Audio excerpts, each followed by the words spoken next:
आज है 2 सितंबर और हम शुरू करते हैं आज के करंट अफेयर्स। पहला है सर्वावैक। ये सर्वाइकल कैंसर से बचने के लिए भारत की पहली इंडिजिनसली डेवलप वैक्सीन है। ठीक है। इंडिजिनसली का मतलब होता है स्थानीय या स्वदेशी। ठीक है।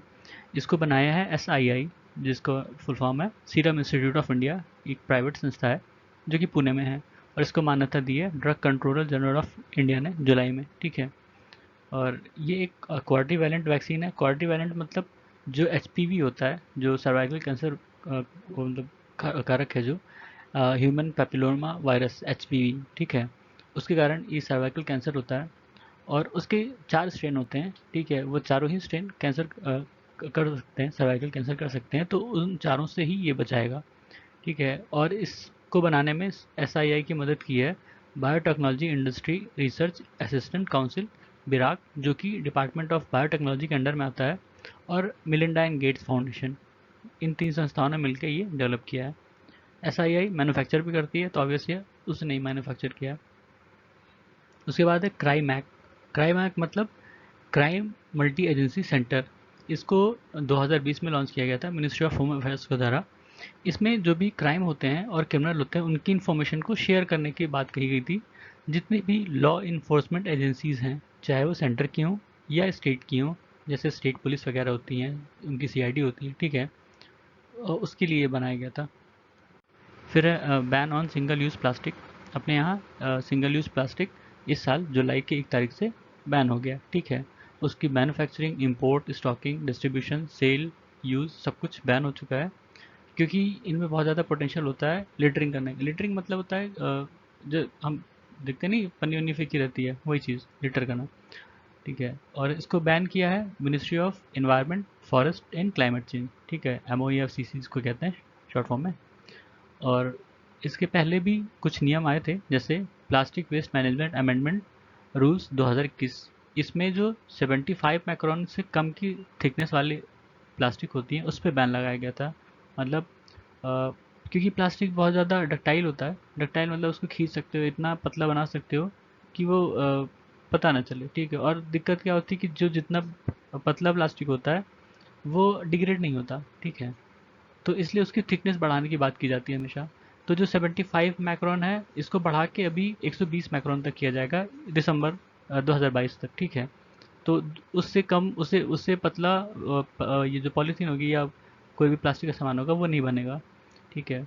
और plastic waste management amendment rules 2022 जो फरवरी में आए थे इस साल, उसमें एक्सटेंडेड प्रोड्यूसर रिस्पॉन्सिबिलिटी जोड़ी गई थी।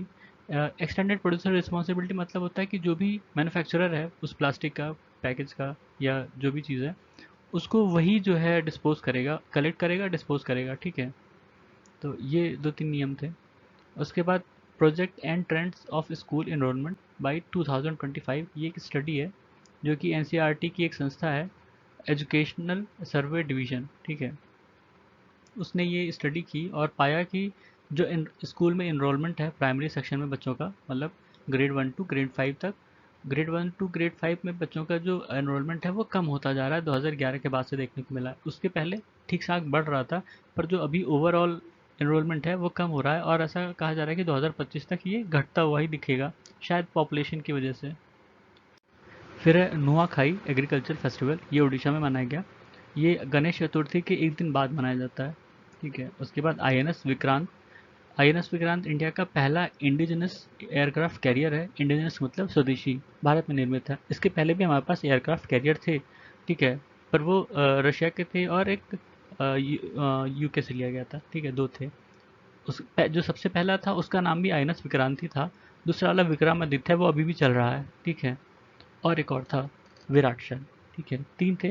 विक्रमादित्य अभी चल रहा है, और ये विक्रांत जो है ये अब चलेगा। ठीक है। इसको अभी कमीशन किया गया इंडियन नेवी में, कोची पर। उसके बाद United nation human right council. ये यूनाइटेड नेशन की संस्था है जो कि ह्यूमन राइट को प्रमोट और प्रोटेक्ट करने की बात करती है। इसका हेडक्वार्टर जिनेवा में है। अभी इनकी रिपोर्ट आई थी कि जो ईगर वीगर मुस्लिम है जिंजियांग प्रोविंस में, चाइना के, उन पे अत्याचार हो रहा है, उसको लेके। उसके बाद वोस्तोक 2022। ये एक मल्टीलेटरल स्ट्रेटेजिक कमांड एक्सरसाइज है जिसको रशिया ने ऑर्गेनाइज किया। इसमें कई सारे देशों ने पार्टिसिपेट किया, इंडिया और चाइना की आर्मीज़ ने भी इसमें पार्टिसिपेट किया, मतलब अभी ये चल रहा है। और ज़्यादातर जो उन जिसमें से रशिया जुड़ा हुआ है, जैसे एससीओ है, संघाई कोऑपरेशन ऑर्गेनाइजेशन, और कलेक्टिव सिक्योरिटी ट्रीटी ऑर्गेनाइजेशन, इनकी जो ये इनसे जुड़े जो देश हैं वो इसमें पार्टिसिपेट करेंगे, या इनके पार्टनर जो देश हैं, ठीक है। तो ये था आज का हमारे करंट अफेयर। सुनने के लिए धन्यवाद।